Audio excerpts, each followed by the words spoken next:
Youth Maharashtra, महाराष्ट्राचा बुलंद आवाज। ताज्या बातम्या, मनोरंजन आणि व्हायरल बातम्यांसाठी यूथ महाराष्ट्र न्यूज चॅनल आजच सबस्क्राइब करा। तो कुठल्या मानसिक स्थितीमध्ये असतो आणि तेच जर आपण हॉस्पिटलची जर आपण घेतली, मनामध्ये जर विचार घेतला तर ती परिस्थिती आपल्या हॉस्पिटलची नाहीये।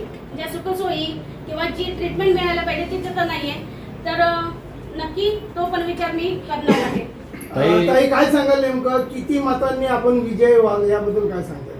ते जनता ठरवणार आहे, मी ठरवणारी कोणच नाही। आम्ही प्रयत्न केलेले आहेत सगळे, त्याच्यामुळं जो काही रिझल्ट असणार आहे तो 4 जूनला तुमच्या समोर असेल। काही आपले जे प्रतिस्पर्धी उमेदवार आहेत त्यांच्यावर टीका टिप्पणी करण्यास आपण बगल दिलेले आहे, मात्र विकासाच्या मुद्द्यावर ही निवडणूक लढवत असाल तर नेमके विकासाचे मुद्दे काय? प्रामुख्याने मतदारसंघामध्ये कोणत्या विकासापासून हा मतदारसंघ वंचित राहिला आहे? आतापर्यंतच्या खासदार कोणत्या याच्यामध्ये विकास कामं करण्यात अपयशी ठरले? आपला फोकस कोणत्या विकास कामांवर असेल?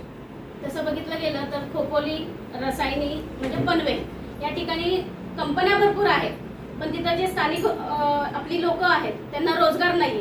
कारण ते खोपोली आणि पनवेलच्या निम्म्यापेक्षा जास्त कंपन्या ह्या बंद पडल्यात किंवा त्यांचं स्थलांतर झालेलं आहे।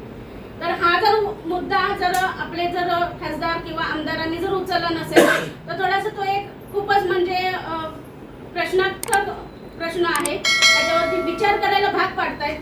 कारण जर सामान्य लोकांचं आणि ज्या ठिकाणाहून तुम्ही निवडून येत आहे त्या सामान्य जनतेचा जर विचार करून जर तिथं जर आपला एक सुद्धा मुलगा कामाला नसेल तर ही खूपच गंभीर गोष्ट आहे। आणि तो दुसरं झालं रस्त्यांचा विषय आता तर चालूच आहे, खूप चालू आहे, कारण ऍक्सिडेंट एवढे होत आहेत।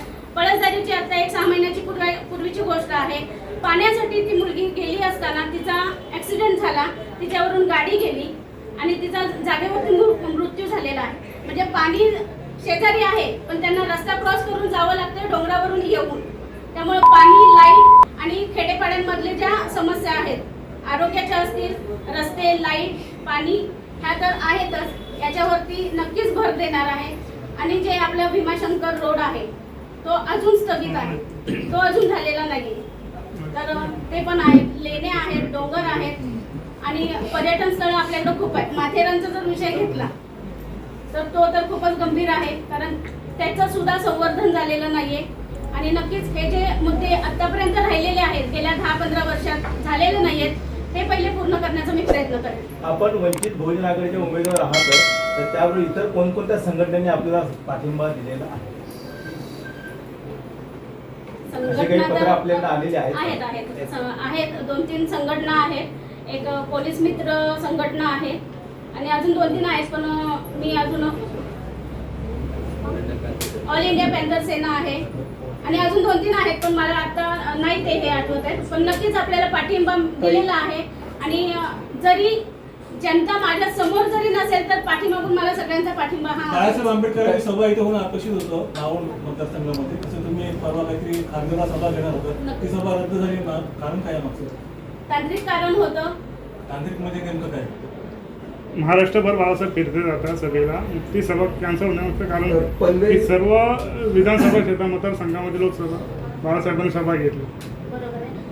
थोडंसं जो प्रॉब्लेम झाला तो वेळेचा प्रॉब्लेम होता, सरांच्या वेळेचा, कारण 10 तारखेला त्यांचा वाढदिवस होता आणि सर बाहेर होते, त्यामुळं टायमिंगचा जो मॅनेजमेंट आहे ती आमच्याकडून पण आणि थोडासा त्यांचा वाढदिवस असल्यामुळे त्या बाजूने सुद्धा थोडंसं मिसगाईड झालेलं आहे, त्याच्यामुळे कॅन्सल केलं। विधानसभा मतदारसंघामध्ये शहरी भाग आहे, त्या भागात आपली रॅली किंवा प्रचार सभा बाहेर झालेल्या नाहीत, कार्यकर्त्यांचं पण म्हणजे एक मिलन झालेलं नाहीये। हा, म्हणजे शहरी भागात जे नवीनपणे जर पूर्ण जर तुम्ही चौकशी केली असेल तर नक्कीच आम्ही पूर्ण फिरलेलो आहोत। शहरी भागामध्ये आम्ही रॅली काढलेली नाहीये, कारण ट्रॅफिकचा प्रश्न जो आहे तो खूप मोठा आहे आणि आम्हाला कुठलाही नियम किंवा कुठलंही नियमाचे उल्लंघन करायचंय असं काम करायचं नाही। आम्ही तिथपर्यंत नसेल पोहोचलो तरी आम्ही आमचे कार्यकर्ते किंवा आमचे जे अधिकारी आहेत ते तिथपर्यंत पोहोचलेले आहेत, त्यामुळे आम्ही रॅलीला महत्त्व देत नाही, आम्ही माणसांपर्यंत पोहोचलो हे आम्हाला खूप महत्त्वाचं आहे। आपले घरोघरी पत्रक पोहोचलेत का? नक्कीच। पनवेल महानगरपालिका क्षेत्रामध्ये बाळासाहेब आंबेडकरांना मानणारा वर्ग जास्त आहे आणि आपले पत्रकही अजून पोहोचले आहेत, काही ठिकाणी पोहोचले, पण वंचित हे प्रत्येक ठिकाणी पोहोचलेले आहे। आणि मूळ प्रश्न असा आहे की पनवेल महानगरपालिकेचे कोणतेही हॉस्पिटल नाही, तर येत्या काळामध्ये आपण हॉस्पिटल सेवेसाठी काही प्रयत्न करणार आहेत का? नक्कीच करणार आहे की प्रश्नालाच म्हणजे बदल त्याच्या स्वप्न उत्तर आहे. विचारताना ताई आपण मावळ लोकसभेला हा पिंजून काढलेला आहे. एकंदरीत मावळच्या लोकांना नागरिकांना काय संदेश आहे?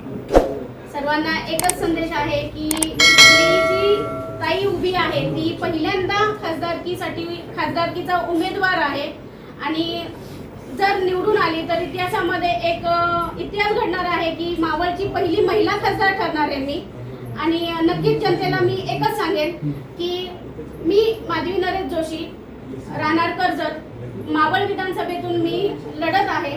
तरी माझं जे निशाणी आहे ते ऑटो रिक्षा आहे आणि 9 नंबरचं बटन आहे. तर जनतेला एकच सांगणं आहे की आतापर्यंत तुम्ही सगळ्यांना चान्स दिला, एक चान्स ताईसाठी द्यावा आणि भरघोस मतांनी मला निवडून द्यावं एवढीच अपेक्षा. जय भीम, जय शिवराय. मॅडम